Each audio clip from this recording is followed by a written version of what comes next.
Hello everyone and welcome back to Let's Play Mega Man and Base as Mega Man. In the last part we took out the final of the 8 Robot Masters as well as finished off the Crystal Gate.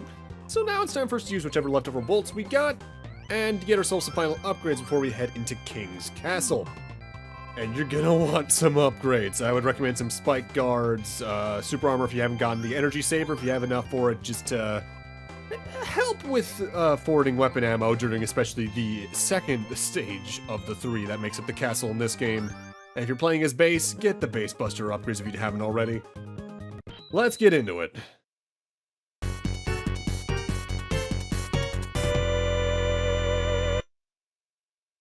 Something about that being the castle screen for this game makes it just feel so cheap.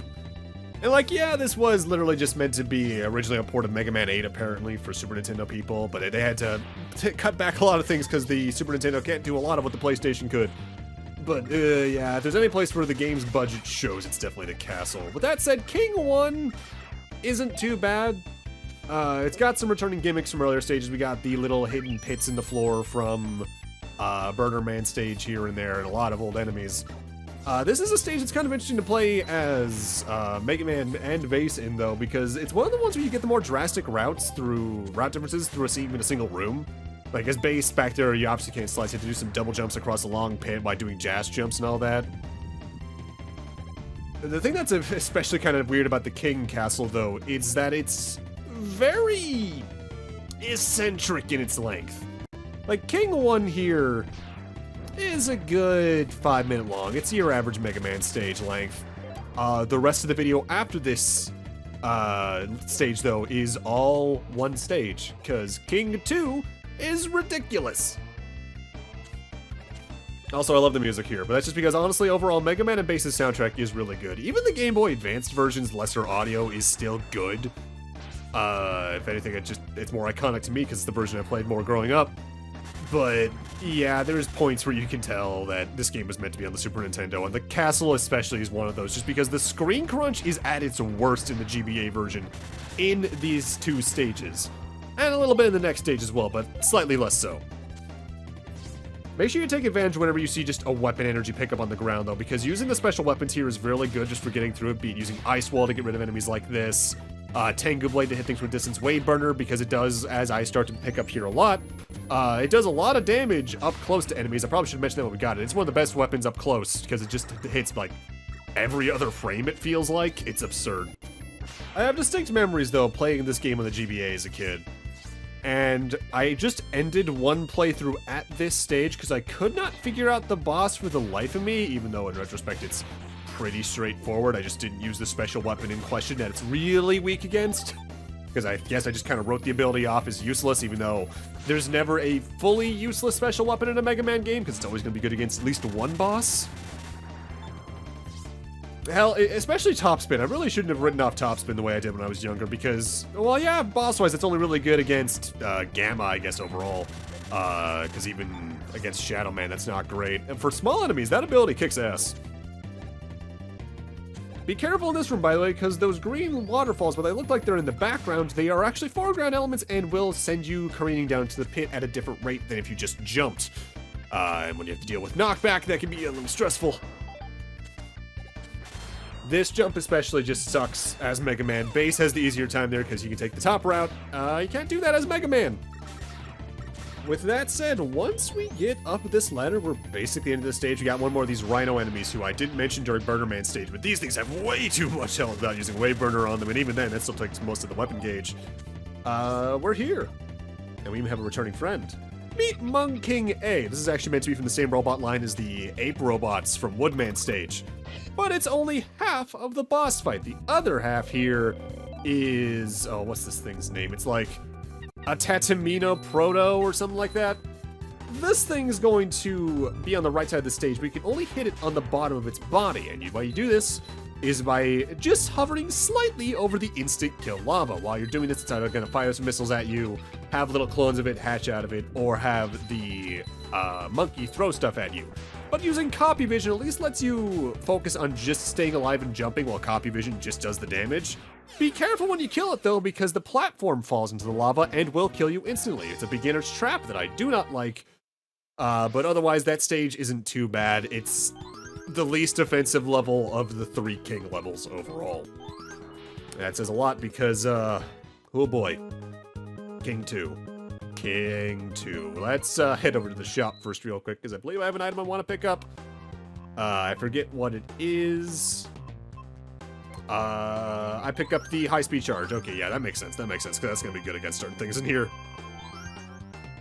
So, King 2, like I said, this stage is a marathon. We leave it at the end of the part, so this is at shortest about a 16-minute level. Not counting cutscenes, maybe 15 or 14 minutes.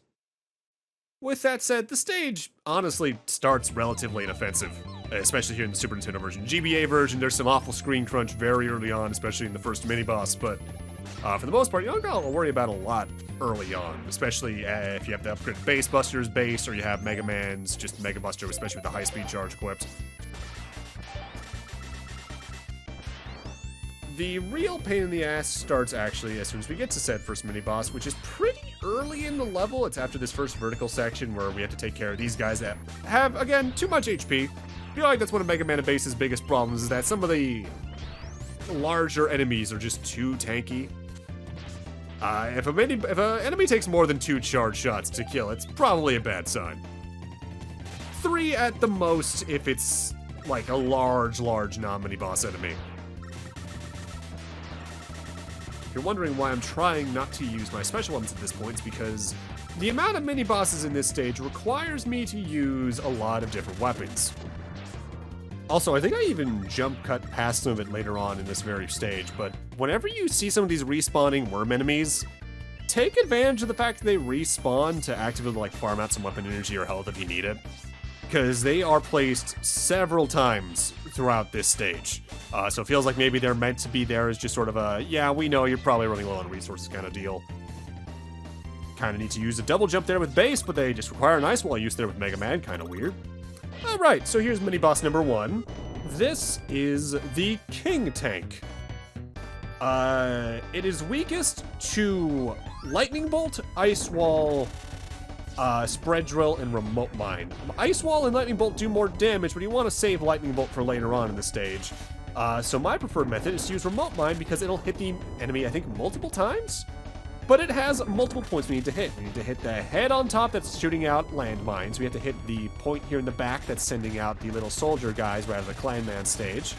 We need to shoot the treads on the front because that'll prevent it from dashing forward or backward. And then we need to take care of the core right in between the treads and the head. That's a lot of pieces, but thankfully they don't got a lot of HP.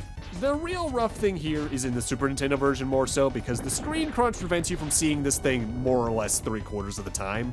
Like, you won't know if it's dashing towards you, don't know what attack it's maybe sending out and all that. I don't even think you can see the top of it if you're on the bottom of the screen. I think you can barely even see the core. It's real bad. Staying on the bottom is a pretty good way to avoid most of its attacks, but you also can't do much damage to it without using Lightning Bolt down there. The most you'd maybe be able to damage is maybe by trying to worm a flame burner or a wave burner maybe through the top of it if you can. The only attack that can actively hit you down there is 2 of them. The mines can hit you below, as can the front little core's Gatling gun, but the core is a little more limited in its range in that regard. Use Remote Mine as freely as you can here because it's more useful in this fight than it is anywhere else in this particular stage. Afterwards, then I would say use Wave Burner, particularly to do damage to the back, if only because it's the closest you can get without actively taking damage. If memory serves, there is a checkpoint after this mini-boss as well as after the next one. The annoying thing is if you game over any of that, you have to start the entire stage over, and that's a lengthy process. And while the items, I believe, respawn when you die, so like any of the weapon energy we picked up in the section leading up to here, you can get again. You still have to do the like 2 to 4 minute long platforming section over and over and over again, and it's just really rough. I'd say this is probably my least favorite classic Mega Man level I can think of offhand, out of like the main 12 games. If I'm counting like some of the spin-offs, like there was one of the stages I think in like Mega Man Handheld 3 or 4 I just couldn't stand.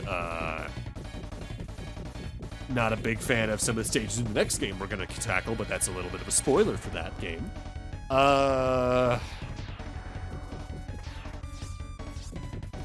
Yeah, I can't really think of any that, like, outwardly just make me angry or upset or bored in the same way this stage does all at once. So there is a checkpoint there, if memory serves. I hope I'm right about that. But now we have to go through another lengthy section of level before another very tanky mini-boss. Actually, how much health does the King Tank have? Can I find that really quickly? Okay, let's see. Yeah, here we are. According to the Megaman knowledge base, the King Tank has a total of 68 health, 16 for each of the cannon turret and the hatch, and the treads have 20. Holy shit. For reference's sake, most Mega Man Classic bosses top out at about 28, I believe, sometimes 32. Depends on the game in some regards.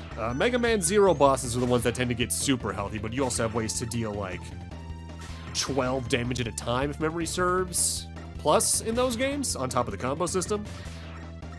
And here's a case where you can grind. In fact, I think I forgot to cut this out. Give me a second while I actually do that. Completely missed that. Sorry about that. Took out about 20 seconds there, and even though that's not a lot, I don't want to just stand there doing nothing for 20 seconds on commentary unless there's an actual case for it. Like when I eventually get to doing Earthbound, and I have to sit still for like, what is it, 3 minutes, I think, for that one dungeon entrance? It's been a while since I last played Earthbound. I've been meaning to do it for a while. In fact, I was actually gearing up to do that game right around the time Sony did that weird takedown of basically any Earthbound video, period, because they got a weird licensing thing confused about them owning the music or some shit like that. So that put those plans on hold. Bit of weird, because I think of this year, it's like 6 years, 7 years, 8 since I did Earthbound Zero, Fresh Beginnings. All right, so time for the next mini-boss. This is the King Plane. This fight's rough as Mega Man for one reason primarily, and it's the fact you're constantly over a bottomless pit in an auto-scroller. And the thing is, these platforms rise randomly. They're always at the set place, but they rise whether or not they're high, middle, or low is random. The boss can destroy them with a giant fist attack. We only have to take out 2 points, though, on this thing. The gem in the center, which can respawn and fires a gigantic laser, and the little dome in the back. The main weakness here is Spread Drill, and like usual, it does the most damage at its largest form, but hitting it with the largest form is a little rough. You can destroy the fists as well, when they eventually spawn to destroy platforms, but doing that in a way that makes sense while you're trying to jump is rough. It can also generate flash bombs to make seeing where you are over the bottomless pit impossible for a few seconds, and that's a real dick move. This fight definitely feels like it's designed more around base because you can hit it more with the dropping Spread Drill with a double jump off a high platform, for instance. As Mega Man, this fight can just get outright unfair if you don't destroy the fists quickly enough. Don't like it. Don't like it. It's the roughest fight of the set, I think, out of the 4 bosses in this stage alone. But yeah, not a fan. Not a fan. Especially in the GBA version where you can see maybe only the bottom third of the screen at any point in time. And with that, we've reached another checkpoint, but the stage ain't over yet. And I should note, if you die at the next mini-boss, you still have to do this entire little platforming sequence here over again. Great. It's especially easy to die here because it's shit like that, where you have to slide over spikes on the bottomless pit. Great, great. I guess overall, this is the easiest of the 3 main platforming sections, but what's really rough about this entire stage is just that it definitely does not feel designed around Mega Man, barring 1 point in the final boss of the stage.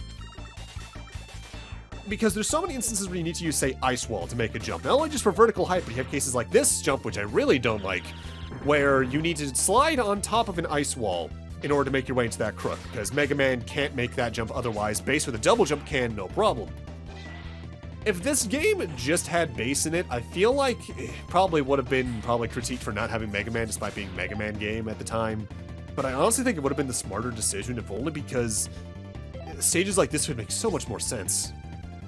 With that said, time for the 3rd mini-boss. It's King! Congratulations on making it this far. It would appear that I've underestimated you. But your battle ends here. Consider it an honor to be destroyed at the hands of the King himself.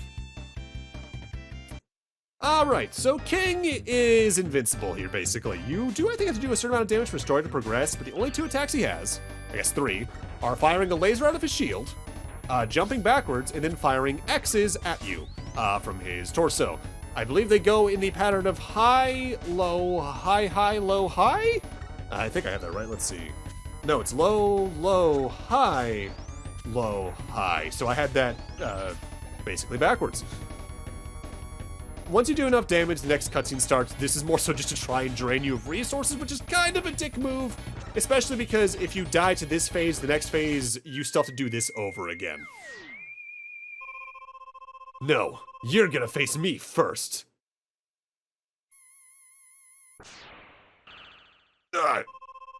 Looks like there's no other way but to use this.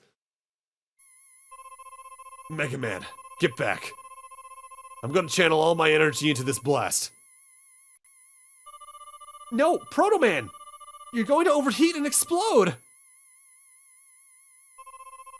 I've got a score to settle with this guy. It's time to end this. Oh, that's interesting. A waste of effort, though. Big Bang Strike!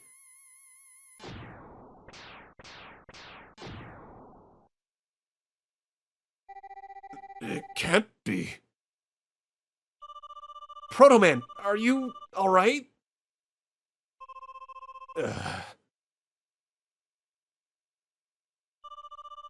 Proto Man, come on, let's get out of here. Grab onto me. You idiot. Are you going to waste the chance I gave you? Fight, damn it, fight. Alright, that's enough of the mushy dramatics from you two. Alright, so now we're into King's actual phase where he bounces left and right across the screen, potentially dashing you to do an axe swing, which really hurts, and occasionally firing a laser out of his head, and I think there's one other attack on top of that. Yeah, you can actually dash and swipe at the same time. He is weak against Lightning Bolt in this phase. But the thing is, without the particular ability I think I bought already on screen, where you reduce the amount of weapon energy a special weapon uses, you don't have enough Lightning Bolt to take him out in one strike, which makes that death I actually just suffered beneficial because I actually had to go equip that. Notably, by the way, goes on, it turns purple. Base's Lightning Bolt is purple, so another case where this game was probably made for base. I lose. Why do you go so far as to fight for such lowly beings like the humans? We mechanoids are better. We robots are more advanced than humans. No, King, you're wrong. Neither is better or more advanced. Whatever. Go ahead. Finish me off. But first, I suppose we'd better get him out of here. You should still be able to save him. I say immediately doing it myself. Whoops. Don't worry, I teleported him to a safe place outside. I don't want to see any of my subjects broken. King, come with me. Get out of here. Dr. Light should be able to fix you up. That won't work. My body is made so that if anyone other than Dr. Wily tries to tamper with it, it will explode. What? So Dr. Wily was the one that built you? King, what's the matter with you? Have your logic chips been fried? You're facing an enemy. I just don't get it. Why must robots fight amongst themselves for the sake of humans? I guess I have no choice. I'll raise your combat level.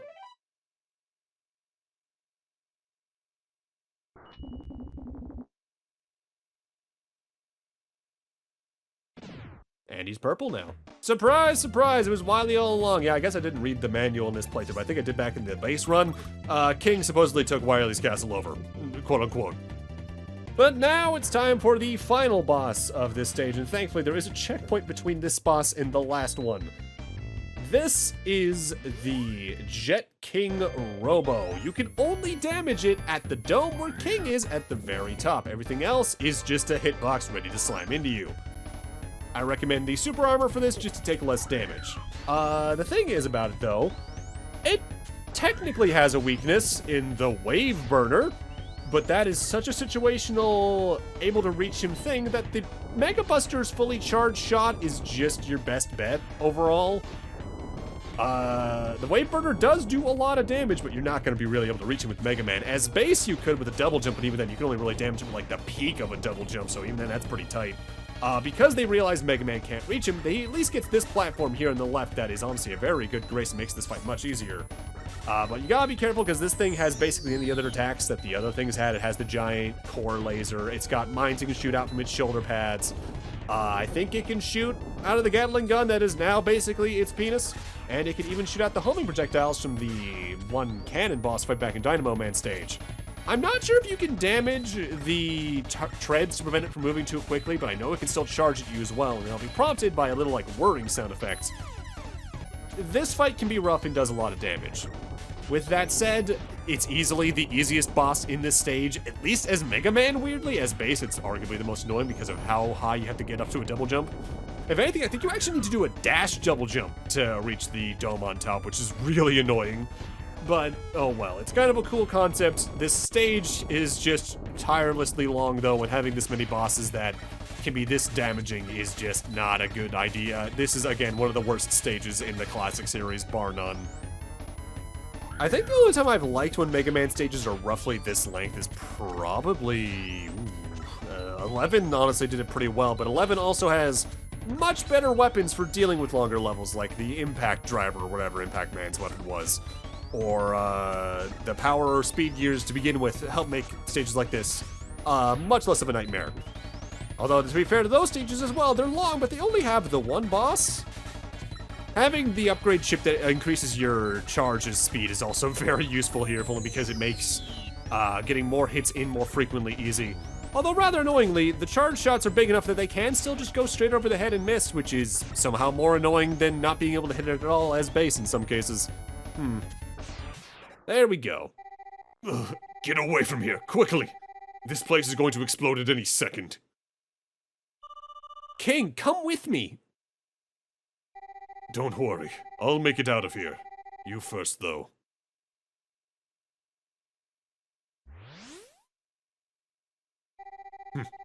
He's gone. Unfortunately, however, I'm not equipped with any warp device. Farewell, Mega Man. Don't let more robots like me be made. But then how did you teleport out of the museum level? But with that, I'm gonna need to end this off here. Thank you guys for watching, and in part 5, I guess technically part 9? Part 10? I forget. We finish off the game! See you guys then.